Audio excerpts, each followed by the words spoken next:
নমস্কার। আজকের আবার একটি নতুন প্রতিবেদন নিয়ে আপনাদের সামনে হাজির হলাম। একটি ছোট্ট গল্প নিয়ে, ননদ এবং বৌদির সম্পর্ক নিয়ে গল্পটি খুব ইন্টারেস্টিং এবং খুব ভালো লাগবে আপনাদের আশা করি, এবং গল্পটি একটু ধৈর্য ধরে শুনবেন এবং ভালো লাগলে কমেন্টের মাধ্যমে জানাবেন। গল্পটি হচ্ছে, একটি ছেলে, তার বাবা অনেক দিন আগেই মারা গেছেন, বিধবা মা আছেন বাড়িতে। একটি বোন ছিল, খুব আদরের বোন, তাকে বিয়ে দিয়ে দিয়েছেন এবং ছেলেটি একটি চাকরি করেন এবং তার স্ত্রী আছেন ঘরে, মানে মা নিজের স্ত্রী এবং তিনি, আর বোনের বিয়ে হয়ে গেছে এই অবধি। এইবারে গল্পটি এখান থেকে শুরু। যেদিন মায়না পায় ছেলেটি, মায়না পেয়ে মাসের শেষ তারিখে এসে বউয়ের হাতে টাকাটা দেয়, দিয়ে বলে, টাকাটা তুমি রাখো, কাল সকালে কোথায় কি খরচা করব না করব আমি যখন চাইব তখন তুমি দিও। স্ত্রী যথারীতি টাকাটি নিয়ে একটি ড্রেসিং টেবিলের ড্রয়ারে রেখে দেয়। এদিকে আরেকটি কথা, তার যে একমাত্র বিবাহিত বোন, সেও ওই দিন বেড়াতে এসছে বাড়িতে। ভালো কথা। পরের দিন অফিস বেরোচ্ছে, এমন সময় নিজের স্ত্রীকে ডাক দেয়, সুমিত্রা এদিকে শোনো।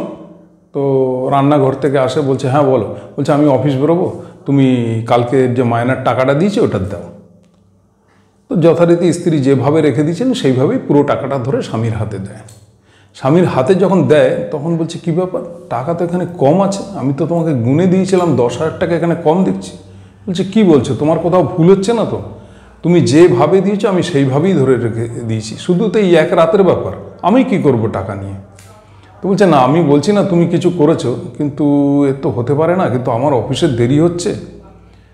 তো যাই হোক, তুমি এক কাজ করো, এখান থেকে 2,000 টাকা নাও। দেখো, আমাদের একমাত্র প্রিয়া বোন আমার, ওর এমনিও আমার খুব আদরের বোন, ছোট বোন, আর ওর তো সব কিছুর উপরেই অধিকার আছে, আর ওর অবস্থাটাও সেরকম একটা ভালো নয়, আমি দিলে কেমন লাগবে, তুমি ও যাওয়ার সময় ওকে 2,000 টাকা হাতে দিয়ে দিও, বলো ও যেন ওর ছেলের জন্য কিছু কিনে নিয়ে যায়।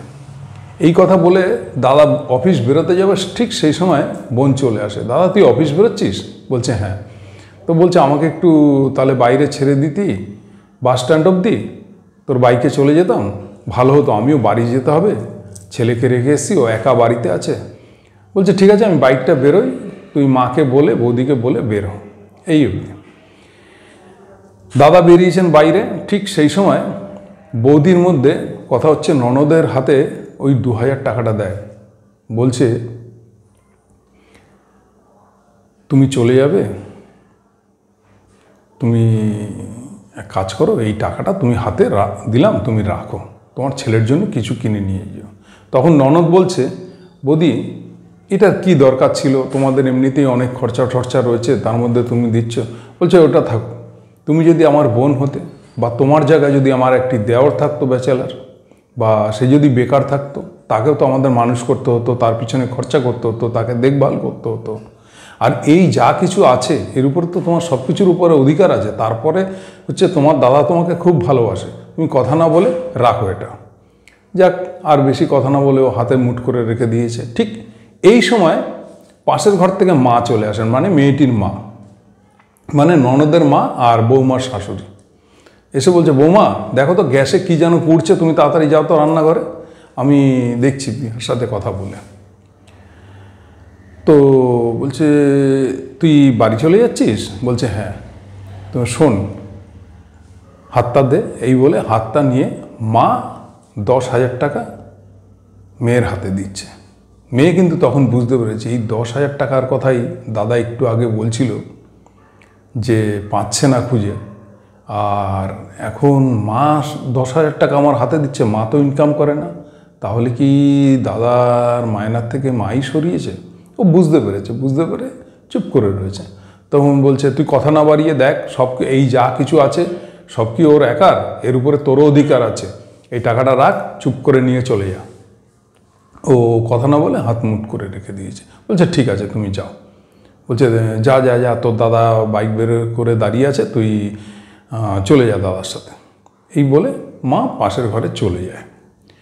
ঠিক সেই সময় ননদ দাঁড়িয়ে দাঁড়িয়ে ভাবছে যে একটু আগে তার হাতে 2000 টাকা, তার বৌদি 10,000 টাকা হারিয়ে গেছে শুনেও তার হাতে 2000 টাকা দিল এবং দিয়ে বলেছে, তুমি যদি আমার নিজের বোন হতে বা যদি একটি দেওর হতে বা ভাই হতে তাহলে কি এটা করতাম না? বা এছাড়া তোমার দাদা খুব তোমাকে ভালোবাসে, তোমাকে তো আমি কোনোদিন ননদ হিসাবে দেখিনি, আমি আমার বোনের মতন দেখি। এই কথাগুলো মনের ভিতরে ওর ভাবছে আর নিজের প্রতি গ্লানি আসে যে মা এই কাজটা ঠিক করলো না। ও তখন সব ভাবতে ভাবতে বৌদির কাছে গেল। বলছে কী ব্যাপার, তোমার দাদা অপেক্ষা করছে, তুমি যাও। বলছে না বৌদি, আমার এই কানের দুলটা না হারিয়ে গেছিলো, আমি খুঁজছিলাম, খুঁজতে খুঁজতে সোফার উপরে পেয়েছি। বলছে যাক ভালো হয়েছে গো, পেয়ে গেছো। দেখো ও 10,000 টাকা তোমার দাদা বলছিল কোথায় রেখেছে, সেটা তো পেলো না, যাক তোমার দেখো হারানো জিনিসটা পেয়েছো, আমি খুব খুশি হয়েছি। তখন বলছে বৌদি এই নাও তোমার 10,000 টাকা। ননদ তখন বৌদির হাতে তুলে দেয়, বলে তুমি কোথায় পেলে? বলছে ওই কানের দুলটা যখন খুঁজতে গেছি দেখি সোফার ফাঁকে এই 10,000 টাকা পড়ে আছে। কিন্তু বৌদি কিন্তু সবই জানে।